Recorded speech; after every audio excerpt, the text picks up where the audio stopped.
సంపూర్ణ జీవితం అంటే ఏమిటి? డబ్బు, పెద్ద ఇల్లు, విజయాలు ఇవేనా? నిజానికి ఇవి ఉన్న చాలామందికి ఎందుకో ఒక వెలితి, అసంపూర్ణత. మనం తెలియకుండా చేసే పెద్ద పొరపాటు దీని వెనుక ఉంది. అదేంటో తెలుసా?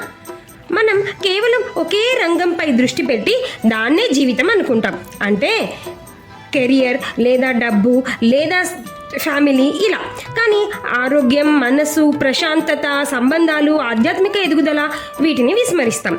ఫలితంగా మన జీవితం అసమతుల్యంగా మారుతుంది.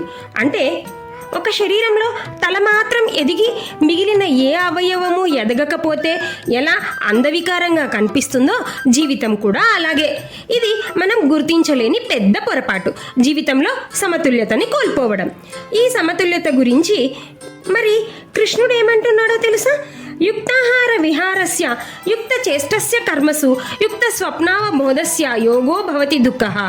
ఆహార విహారాలలో, కర్మలలో, నిద్ర మేల్కొల్పులలో సమతుల్యం పాటించే యోగికి దుఃఖాలు నశిస్తాయి అని.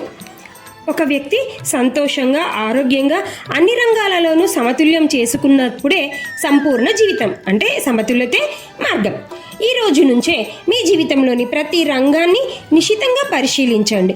ఏదైనా అసమతుల్యంగా ఉంటే దాన్ని సరిదిద్దుకోవడానికి చిన్న అడుగు వేసినప్పుడు సమతుల్యతతో కూడిన ప్రతి అడుగు నిజమైన సంపూర్ణ జీవితం వైపు నడిపిస్తుంది, నిజమైన విజయానికి దారితీస్తుంది. ఎందుకంటే అదే నిజమైన ఆనందం. ఈ వీడియో మీకు నచ్చితే వెంటనే లైక్ చేయండి, షేర్ చేయండి, కామెంట్ చేయండి సంపూర్ణ జీవితం అని. సబ్స్క్రైబ్ చేయండి గీతా చైతన్యం. Thank you. శ్రీకృష్ణ అర్పణమస్తు.